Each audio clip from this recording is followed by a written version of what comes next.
Hello and welcome to another exciting edition of Bobcat Breakdown. I'm Connor Voss, and tonight I'm joined by three of Quinnipiac's greatest sports minds. First, Tom Albanese. How are you today, Tom? Excellent as always, Connor. Next up is Morey Hershgordon. Morey, how are you doing? Doing great as always, coming off that big win last night against Marist at home.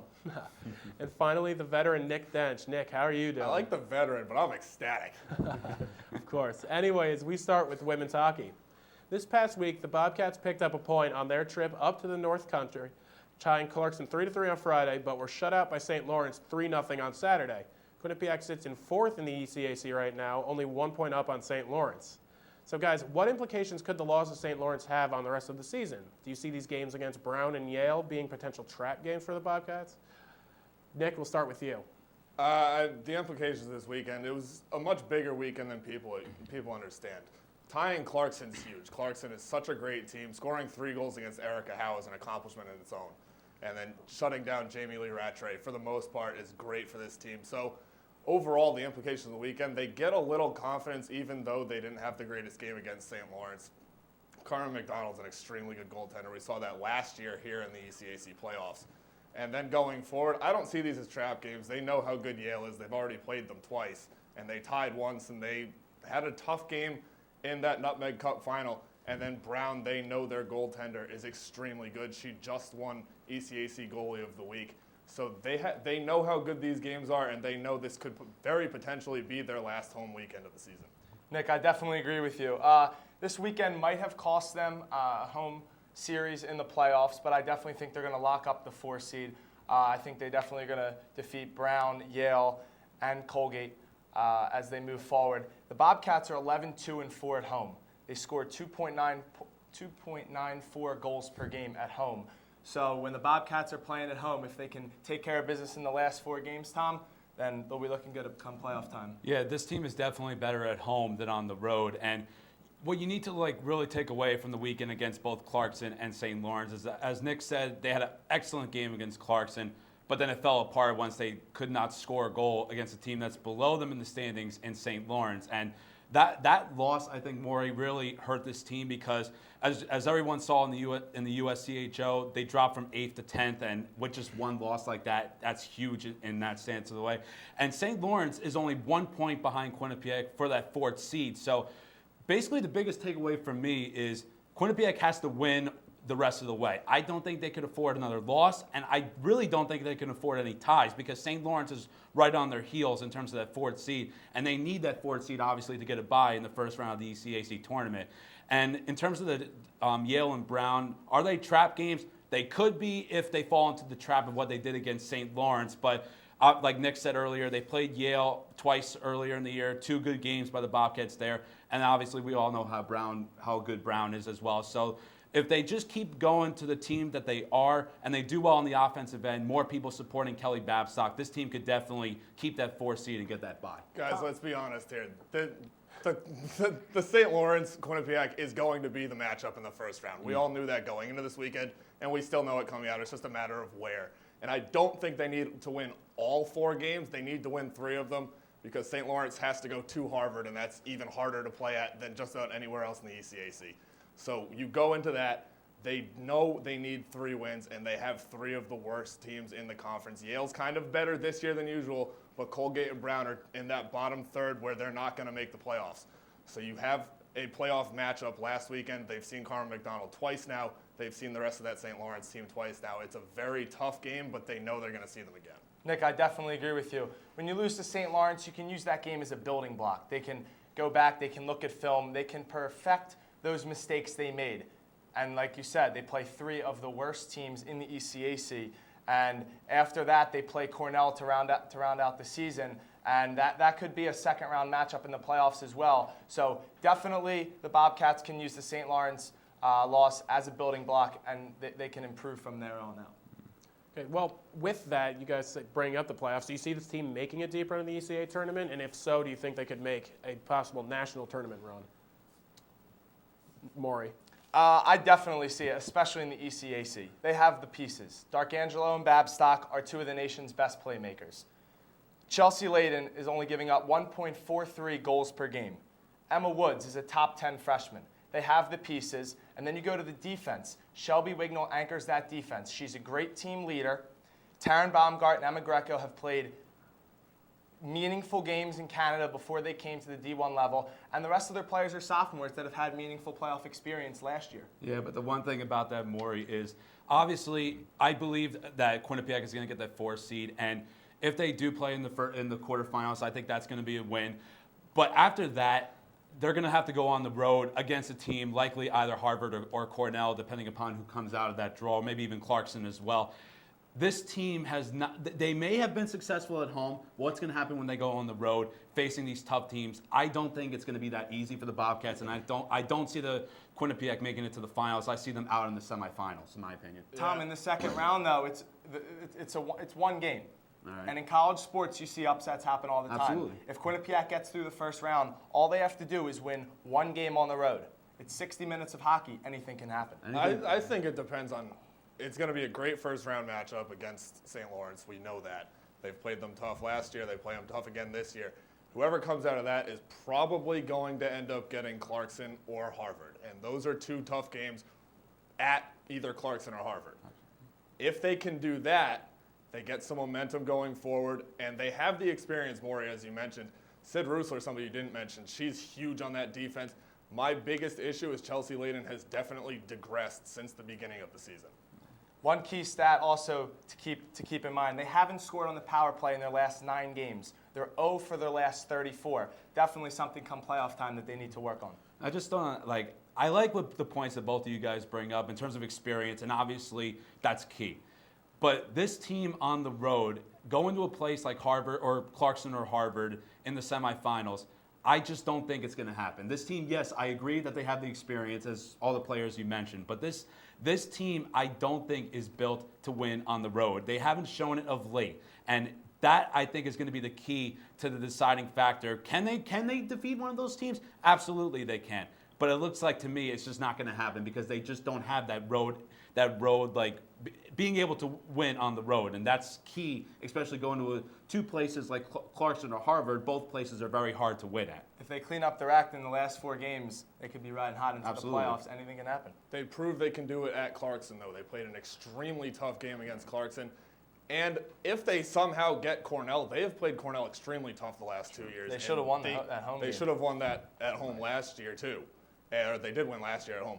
They should win. They have Cornell again in the last weekend. If they can get a win at Cornell, that boosts their confidence tenfold going into the playoffs.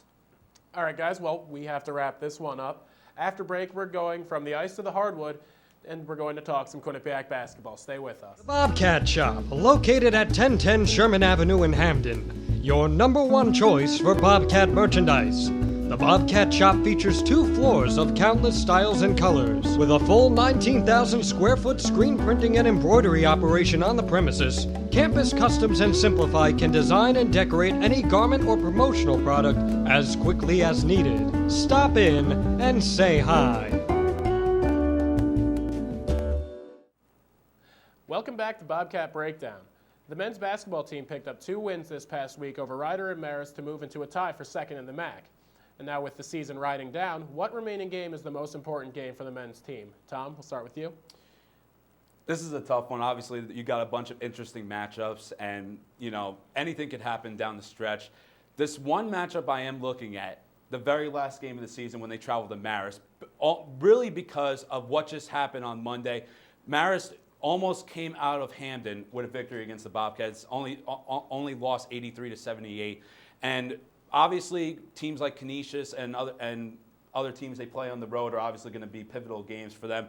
But how they will do against Marist is going to be interesting because Marist, coming into the game against Quinnipiac, they won 3 in a row, and they're one of those teams that can get a 5 or 6 seed, maybe a 7 seed, depending upon what happens to them as the MAC tournament comes, and they could easily play hard against Canisius and Iona or Manhattan, and They've proven early on. They beat Canisius.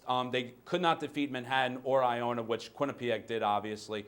But down the stretch, Marist is going to get better. They have almost the same identical opponents that Quinnipiac does. And I'm really interested to see how that matchup turns out. And that's going to be the matchup that decides can Quinnipiac get momentum into the MAC tournament, being the final game before the tournament begins? Tom, Marist is definitely a crucial game, but when you're sitting and tied for second place right now, you want to win the conference. Absolutely. At Canisius, 7 p.m., February 20th, definitely, I think, is the most important game. Canisius is a brutal place to play at. Quinnipiac doesn't necessarily play great on the road. They're going to have to show up in that game. And if Quinnipiac doesn't end up making the NCAA tournament, it's a great RPI win for the NIT, which is a tournament that is definitely great for the Bobcats. Yeah, you mentioned them not being able to win on the road.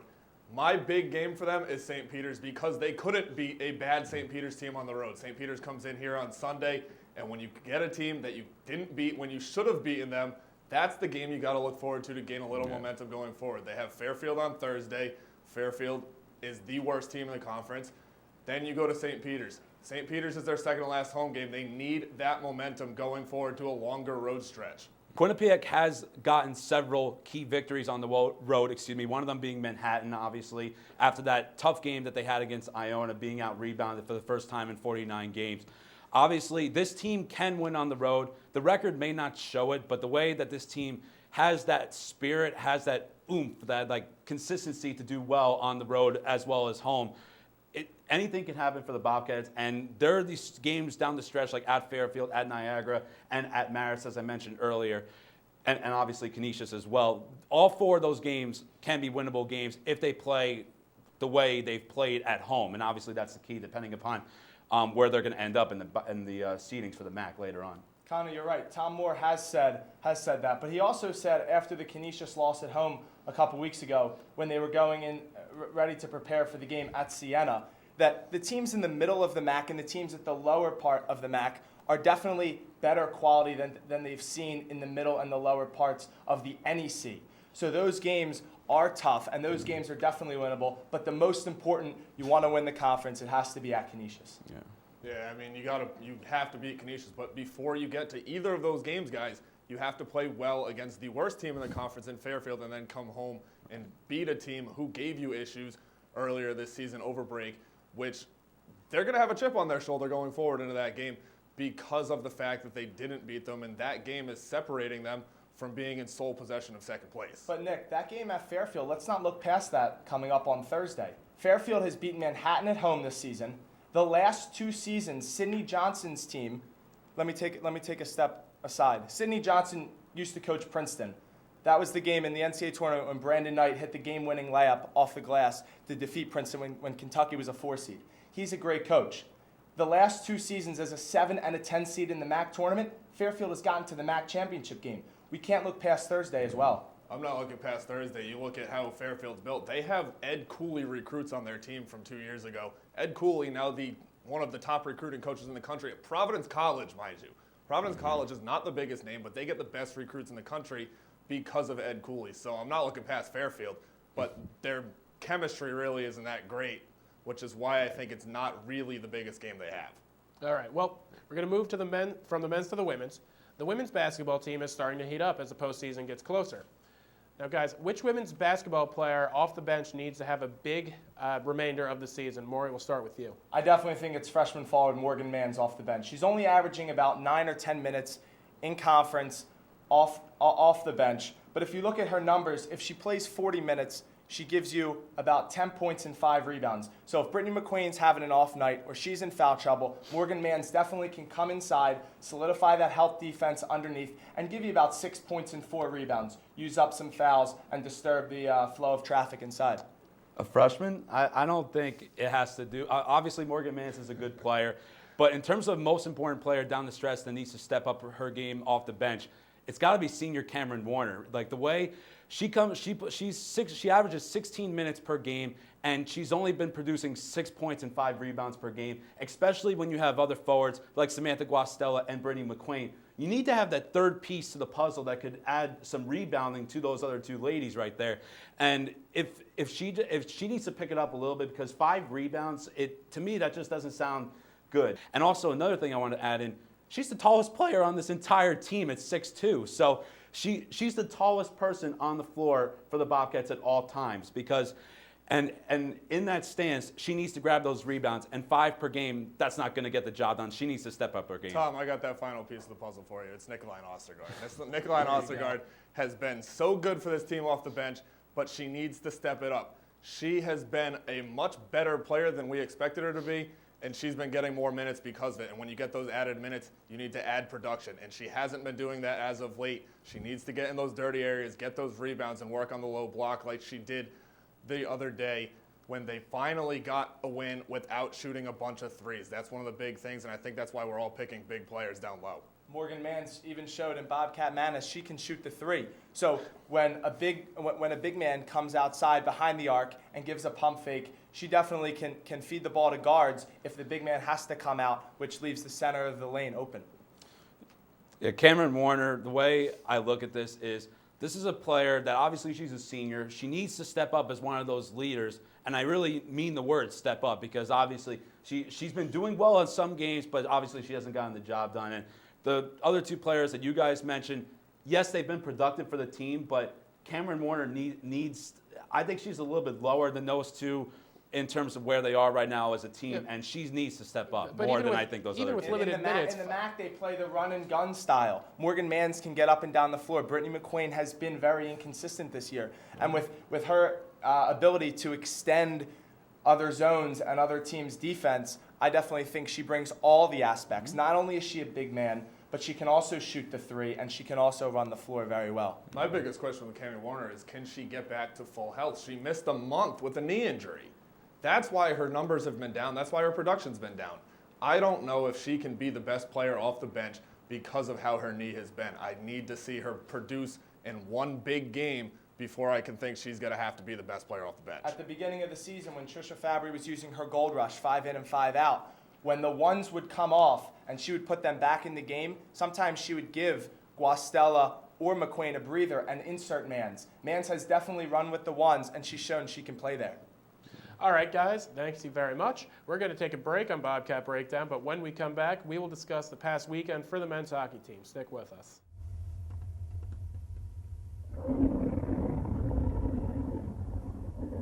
I could really go for a Ray and Mike sub right now.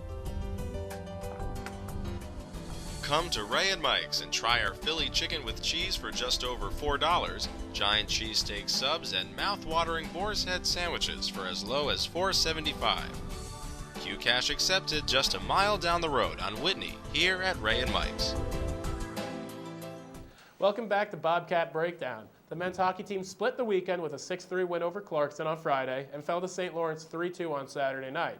Quinnipiac sits in second place, 3 points behind Union with 6 games remaining in the regular season. What implications will this weekend have for the men for the rest of the season? This weekend's huge for the men's. They're going to Yale, which is always a good game, and I know Quinnipiac students are trying to get to that. But then they go to Brown, and nobody ever gives the Brown game credit. Brown is a bigger rival, in my opinion, with Quinnipiac than Yale is. Brown hates playing Quinnipiac, and they show it on the ice. That game's going to be just about as chippy as the Clarkson game was last Friday. And Brown and Yale are 2 extremely difficult teams. If they can get these wins, they put themselves in a good position going forward to get a top 2 seed in the conference. Tom, this weekend coming up is big, but let's look back to last weekend. I don't think this means anything at all. Yes, they had a bad loss. St. Lawrence isn't that good. But they're still one of the best teams in the nation. Kellen Jones and Sam Annis are 2 top 15 players in the country. They still have a top 5 goaltender in net. I don't see anything wrong with the Bobcats. They had a tough loss, but I think they're definitely going to respond. They have the leadership from last year, and the leaders in the locker room, and a coach who's been there for 20 years, and they'll definitely get this team back on track. Now, Morey, my only concern about this team is this type of thing going to continue where you have teams where they may not be as good as Quinnipiac, but can they perform at those games? Like, obviously, we saw the Merrimack loss, and most recently, obviously, the St. Lawrence loss. This tends to happen with this team, and I could go back to several games last season on their way to the Frozen Four where this happened as well. The teams down the stretch on their schedule, all of them, they need to do well, and they can't afford to go into that trap. This is going to be a huge test this weekend, going against Yale, who they tied earlier in the year, and Yale's coming off a loss against Union, keep in mind, and Union obviously number 1 in the ECAC right now. in terms of position. But and I completely agree with Nick said, those games against Brown are obviously huge games, and if they can come up with 4 points out of the weekend, it's gonna help them. And also keep in mind that not a difficult position that the men's hockey team is right now. Obviously, because of the loss, they moved down one spot, tied with Ferris State with 4th in the USCHL. But if they can get these 4 points, they're in a good shape, because Union, keep in mind, almost has the exact same opponents that Quinnipiac does down the stretch with teams like Cornell and Colgate and Clarkson as well. So it's going to depend upon which team can get the job done down the stretch. So I really don't see anything wrong with this team either. But can they afford to step out of that trap like they did against Merrimack and St. Lawrence? That's going to be the key. If they don't do that, then they're going to succeed. They do actually have the exact same teams they have on their schedules. Each team has Yale, Cornell, Brown, Colgate, St. Lawrence, and Clarkson left. Right. And those are huge games for both teams. Neither team can really afford to lose more than 2, or they're out of contention for the #1 seed in the conference in the Cleary Cup. But guys, they don't care about these national rankings. I know that we keep stressing them, but teams don't care about these rankings. They care about how they're doing game after game, weekend after weekend. And that St. Lawrence game killed them last year. It was the game that ended their 21-game unbeaten streak, and it killed them again this year. They had a chance to keep up with Union, stay 1 point back, but they can't do it against those Carey brothers, who they shut down, and they still couldn't beat St. Lawrence. That's got to be their biggest concern going forward against the lesser teams. But Nick, it's college sports. Upsets happen all the time. And if you're the St. Lawrence Saints, you're going on the road to the #3 team in the country Saturday night. That's like playing their national championship game. That is their national championship game. As a team is 10-14. They definitely want to upset them. Quinnipiac's coming off a brutal game in which there were plenty of penalty minutes. JST did not suit up for the game. St. Lawrence came off an easy win at Princeton, one of the worst teams in the ECAC, so they're feeling good about themselves. They come out and they play hard, see where they're at after the first period, reassess after the second period, and when they have a shot to win in the third period, they go for it because they have nothing to lose. One other thing I want to throw in too. What we see with this schedule that Quinnipiac has, obviously playing 2 games consecutively, Fridays and Saturdays. What I've really seen, like in the recent stretch, it looks like that second game, they kind of fall a little bit, or they stumble. Especially against a team like Brown, that cannot happen, especially coming off an intense game that it's going to be against Yale. The way that this team, if they can produce 2 consecutive wins the rest of the way on consecutive weekends, that's going to be the key for this team to get to the top of the ECAC. For sure. All right, well, guys, what did we learn about the Bobcats and their loss to this much weaker opponent? Morey, I want to start with you, because you said that this loss this weekend really didn't mean too much, and I'd like to hear more on that point. Losses happen all the time. You're going to throw in clunkers. But the thing is, it's what you pull away from the game. If they say, okay, they see this and they see something else, defense coughed up a few pucks deep in the zone. They gave up 2 goals late. Yes, there was a questionable call with Connor Jones. But losses happen all the time. In their wins, they average over 32 shots per game. They did not reach that mark against St. Lawrence. So you definitely have to take a look at those things. And they throw in a clunker. It happens. But like I said, the leadership, the coaching, they've been there. They have the guys in the locker room to move forward, to get 10, 11, maybe even 12 points in the last 6 games of the season. Maybe win the ECAC, maybe not. But definitely be in good shape for the NCAA tournament. This team, with this loss against St. Lawrence, they need to keep and learn what happened in that game, and then take it to when they have to go to St. Lawrence later in the year for that game, because that's obviously going to be a huge game. Can they get back at them on the road at their place like they did on Quinnipiac's home ice? But the way that this loss happened, they need to just throw it in the back of their minds and just focus on the rest of the season. If they have 6 games left, if they can get 12 points or maybe even 10 points or 11, whatever happens, they need a lot of points in order to pass Union in the ECAC. That's the only way that this team can get to the top and succeed. What they need to do to take out of that game is learn how to finish better. They scored 6 goals against a good Clarkson team. They scored 3 goals against a very bad defensive St. Lawrence team, and Weninger is not a very good goalie. And when you make him look like an all-star goalie and a top-tier goalie in the NCAA, you can't do that. Their power play was atrocious this weekend. They went 2 for 15 in both games, 1 for 5 against St. Lawrence, including a 5-on-3, which they could not capitalize on. They need to finish better against the lower tier teams in order to get their confidence up against teams like Clarkson, Union, and Yale. All right. Well, guys, you brought up the ECAC. Do you think Quinnipiac can come back and win the ECAC at this point? No, I don't. Right. I don't think they do. They have a very tough Cornell team. They have a very tough Brown team. They have a very tough Yale team. And then they have to go up to North Country to Clarkson and St. Lawrence. It's not an easy schedule. The only win that should be a little bit easier is the Colgate game, and they're even a very strong team. They're just on a downfall right now. They have an extremely difficult schedule, and it's the exact same schedule that Union has. I don't think that they can overcome Union with 3 points in the next 6 games. Nick, I'm going to have to disagree with you on this. I do see Quinnipiac being in first place at the end of the season in the ECAC. Do you see Union losing that many Yeah, games? do you really see Union losing 3 points? Okay. Now, do I see Union losing? I don't think so. But they, Then how but is they that do. going to jump ahead of them? lose They for do- Quinnipiac to win? and There be are abroad? some games, like especially they got to go on the road at Colgate and Cornell. Those are And St. Lawrence and those are- Clarkson. Yeah, those Those It are doesn't matter. Those are the It doesn't 2 worst matter. road there's trips 4 all road year. games. Gentlemen, they play up and they play down to their opponents. You're saying they have a tough schedule? They're going to play up to their opponent's level, and they're going to get these wins.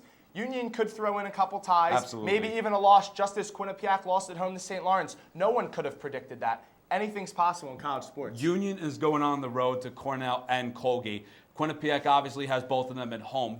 That weekend, I think, is going to be pivotal in terms of who can win, who's going to stand at the top of the ECAC. Quinnipiac obviously has got the home field advantage. Union's got to go on the road, and Colgate and Cornell. Those are two not easy atmospheres to get a win, and that's the main reason why Quinnipiac, I think, is going to slide right past Union and earn first place in ECAC. I don't see how you see Union not losing, but Quinnipiac jumping over them. I don't understand the math in that. They could tie those games. Obviously, Colgate and Cornell, those are two tough opponents. You see Union It's happened tying before. 3 games Nick, it's and happened Quinnipiac before. winning out. It's happened before. Obviously, if Quinnipiac can win these games, and then if Union can fall or get a tie, and then Quinnipiac would go right past them, it looks like to me it's going to happen. All right. Well, guys, kind of ambiguous answers from you two. I was hoping to get a little more, but we got to move on here. Do you think Matt Pekka right now, who was very important last year, is the most important player down the stretch? And if not, who? No, Connor, definitely he's not the most important player. Is he a vital piece to this team? For sure, he's definitely a vital piece to this team. But he can be replaced by one of the Joneses or both the Joneses. He's a replaceable. Or You're saying he's replaceable? Or Sam Annis. You're saying he's replaceable. He Not on that definitely third is line, he's replaceable. not. On the first line he was. My most important player on this team is junior defenseman Dan Federico. Now, some eyes might open here. He leads the team in plus-minus with +20. Okay, an offense can go cold at any time. Gartig can throw in a clunker at any time. But when you play a defense that has 5 freshmen, 1 sophomore, and 1 senior, he is the leader of this team. A couple weeks ago when they beat Union at home 2-1, Union pulled their goalkeeper with 1 minute and 47 seconds left in the third period. Dan Federico played all of that except for 5 seconds. He is the leader of the defense. Defense wins championships, as cliche as it is, and he is the most important player to this Bobcats team. Okay, I'll go along with the defense wins championships thing. And Dan Federico, obviously an excellent player, and he is a pivotal piece to this puzzle for the Bobcats. But in terms of most important player that needs to, and I'm not going to use step up or improve or anything like that, because the guy I'm choosing for this question, he's been all over the place for Quinnipiac, and it's Kellen Jones. And for this reason, he was one of, along with his brother, they were both chosen for the Hobie Baker as a nomination.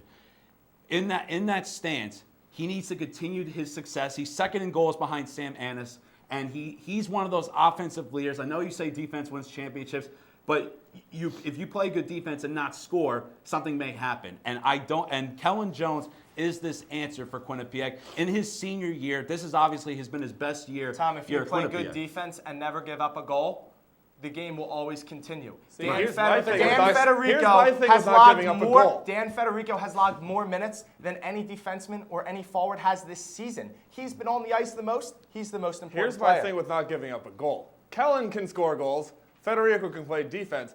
But if you don't have guard take at net, you're going to lose every game. Yeah, but if because the you don't have defense- somebody in between the pipes. If the defense is Michael coughing Gar- up the puck deep into the zone and they have wide open shots, he's not a brick wall. He's Some not. He's pucks not are Eric gonna go Hartzell, through. and that's my thing. He needs to step up. He needs to be the most important player.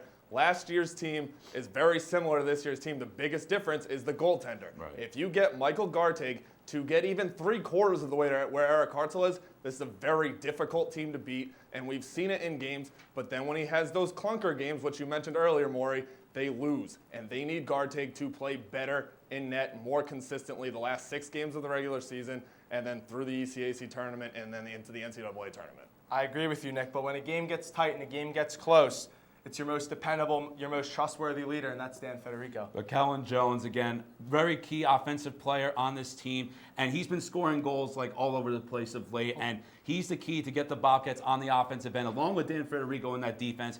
But being a Hobie Baker nomination, he's got to produce, and he's got to prove to everyone that he's deserving of that award, and Kellen Jones can do that by keeping on doing what he's been doing. He's the most important player on this team. Dan Federico. Fair enough. Even though Pekka did have 10 points in the last 6 games, but, fair enough. That will do it. Excuse me. That will do it for this edition of the Bobcat Breakdown. We can discuss this later. Make sure you follow QBSN and Twitter at QBSN, and follow Q30 Sports as well at Q30 Sports. For Tom Albanese, Morey Hershgordon, and Nick Dench, I'm Connor Voss. See you next week, everybody.